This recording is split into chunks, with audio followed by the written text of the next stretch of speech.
Halo, assalamualaikum teman-teman.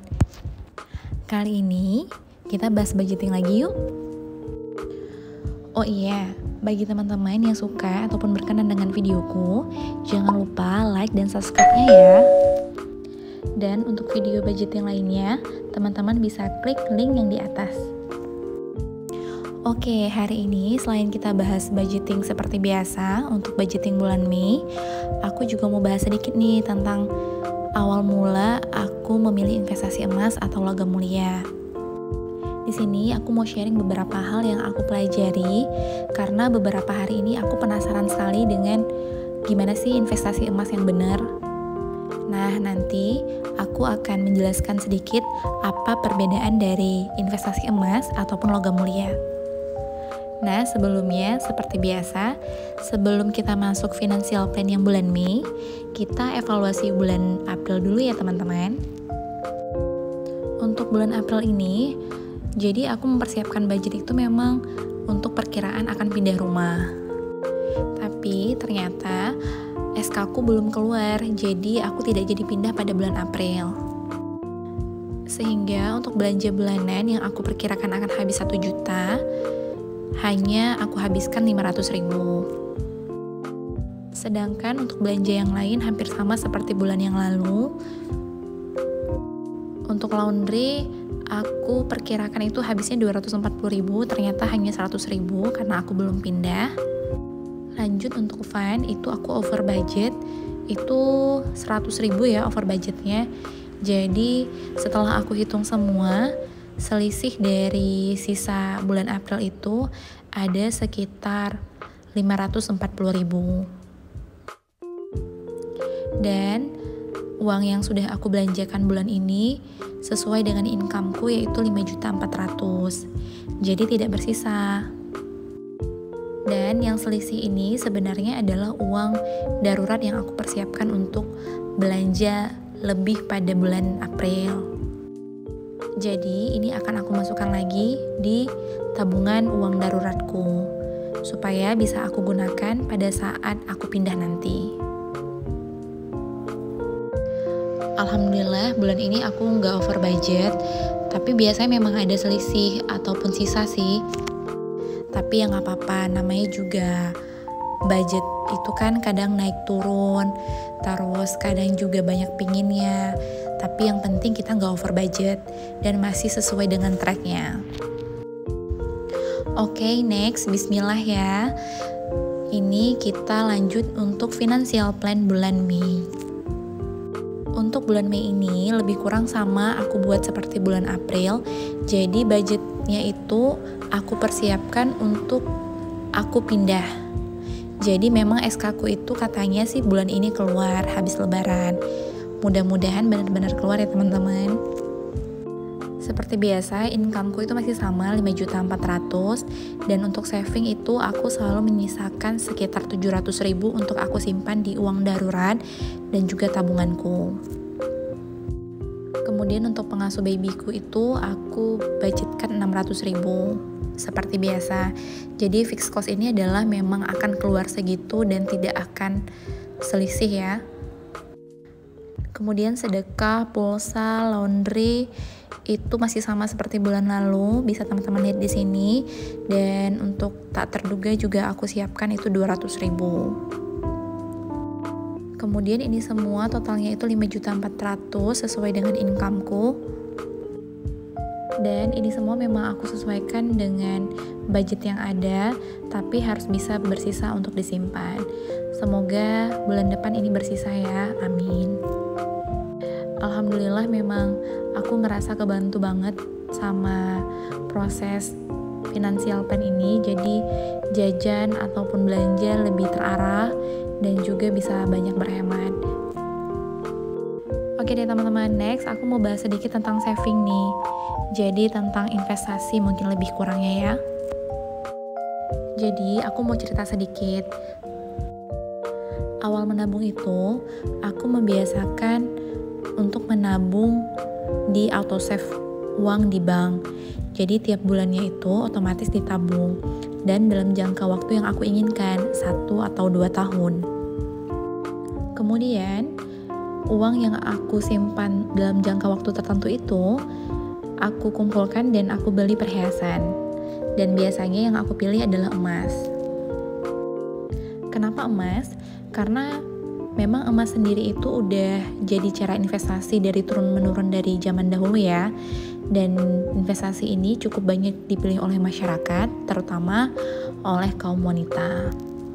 Nah, jadi aku sudah punya pengalaman investasi emas dalam bentuk perhiasan ya. Dan aku merasa untung, gak ada ruginya juga. Karena memang aku pada saat menjual itu lebih kurang 3 tahun atau 2 tahun. Dan memang terjadi peningkatan harga emas pada saat aku menjual itu. Tapi tuh makin kesini aku penasaran dan pengen belajar apa sih perbedaan dari perhiasan sama logam mulia. Nah, teman-teman pasti juga bingung kan awalnya bagusnya tuh investasi emas dalam bentuk perhiasan atau dalam bentuk logam mulia. Makanya di sini aku mau sharing tentang apa yang aku pelajari dan semoga membantu teman-teman semua yang mungkin juga lagi proses belajar dan pengen tahu sih perbedaan dari investasi emas ini. Oke, dari emas sendiri itu ada 2 bentuk ya, atau ada 2 jenis lah. Jadi yang pertama itu bentuk perhiasan yang sering kita beli di toko emas, dan satu lagi adalah logam mulia yang bentukannya itu masih utuh. Jadi untuk awal kita bahas dulu klasifikasi dalam bentuk perhiasan ya. Nah, perhiasan ini bentuknya itu kan berupa kalung, anting, ataupun cincin. Dan kelebihan bentuknya itu adalah dia bervariatif. Kemudian bentuknya itu lucu dan juga cantik. Sedangkan untuk logam mulia, bentuk fisiknya itu dia ada yang berupa koin, batangan, atau lempingan. Dan ada juga yang non fisik ya. Ini tuh berupa tabungan gitu, seperti tabungan emas di Pegadaian ataupun di beberapa bank. Kemudian yang kedua kita bahas dari kadar kemurniannya. Untuk perhiasan, kemurniannya itu di antara 60% sampai dengan 94% pada umumnya.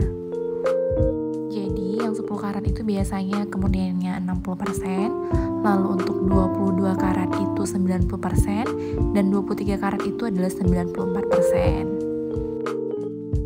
Jadi untuk membentuk sebuah perhiasan ada tambahan bagian itu dari tembaga, perak, platinum.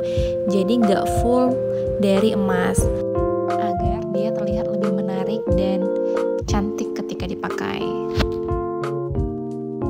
Nah, sedangkan kalau logam mulia itu dia 24 karat. Jadi kemurniannya itu adalah 99,99%. Dengan kadar kemurnian setinggi ini, makanya logam mulia itu cocok dijadikan sebagai instrumen investasi karena dialah yang dipakai untuk bahan baku utama dalam pembentukan perhiasan emas. Mungkin di daerah lain untuk kadar emasnya itu biasanya mencapainya cuma sampai 94%, tapi kalau di Aceh sendiri itu ada kadar emas 97%, atau biasa disebut dengan emas London, atau juga emas murni yaitu 99,9% itu.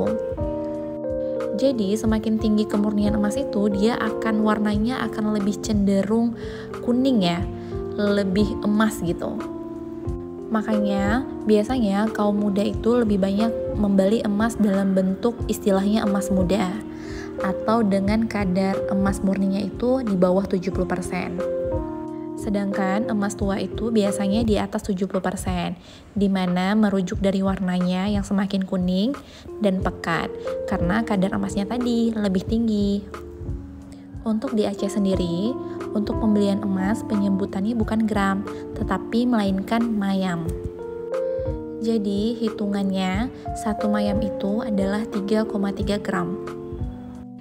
Untuk mahar, biasanya di Aceh juga menggunakan hitungan mayam. Jadi range-nya itu biasanya 10-20 mayam rata-ratanya.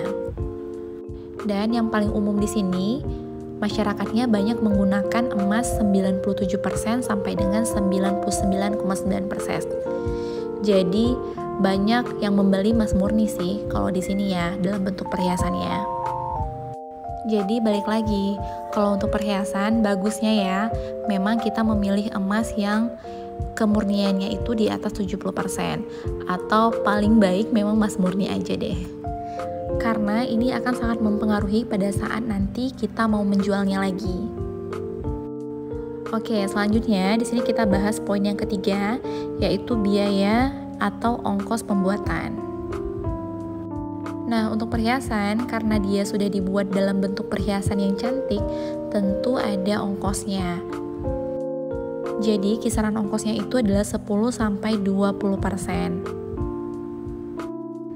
Contohnya nih, saat kita membeli cincin emas yang 1 gram dan harganya itu adalah 1 juta, nah, kita akan dikenakan biaya pembuatan 10-20%, sehingga yang kita bayarkan ke tokonya adalah 1,2 juta.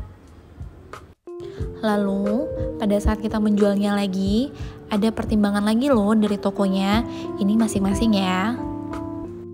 Tapi biasanya kebijakan dari tokonya itu, satu, dia akan melihat perhiasan itu masih dalam kondisi bagus atau tidak. Yang kedua, toko akan melihat faktur pembeliannya, apakah masih ada atau tidak. Kalau misalnya tidak ada, biasanya harga emas akan cenderung turun dan dijual lebih murah. Lalu yang ketiga, ongkos yang 10%-20% yang kita bayarkan di awal tadi tidak dihitung lagi ya teman-teman, jadi akan terjadi banyak pengurangan.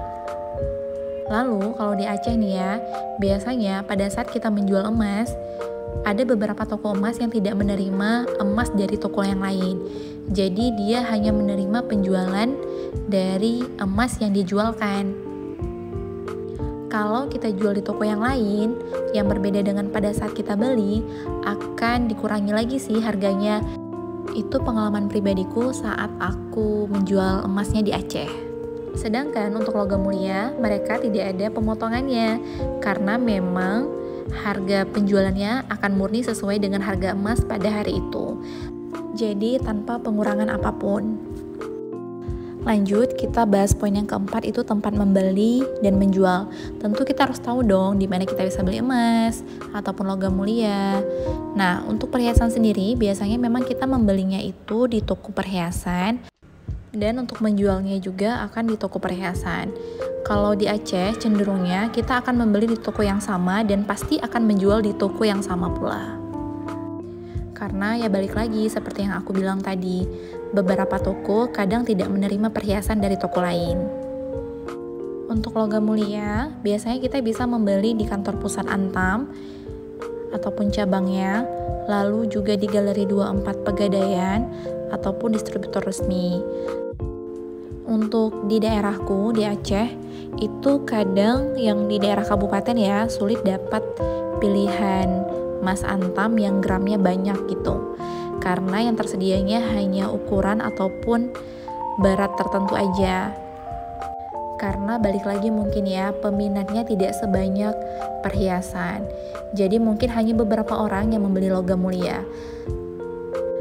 Oke, mungkin itu kali ya beberapa perbedaan dari perhiasan dan logam mulia. Jadi kesimpulannya, untuk investasi memang lebih baik kita pilih logam mulia. Karena dari segi kemurnian dan juga potongan harganya tidak ada. Tapi ya balik lagi, beli emas untuk perhiasan juga tidak ada ruginya. Nilai jualnya itu juga akan tetap bertambah seiring dengan waktu. Asalkan pertimbangkan lagi untuk kemurniannya. Lebih baik memilih emas dengan kemurnian yang tinggi. Dan investasi logam mulia itu adalah jenis investasi jangka panjang ya, bukan jangka pendek. Paling minimal itu 2-3 tahun ya teman-teman. Dan jangan lupa subscribe dan komen ya. Semoga video ini membantu, dan kalau teman-teman mau sharing juga bisa sharing di komen ya, dan kasih ide mungkin aku bahas apa lagi. Terima kasih. Wassalamualaikum.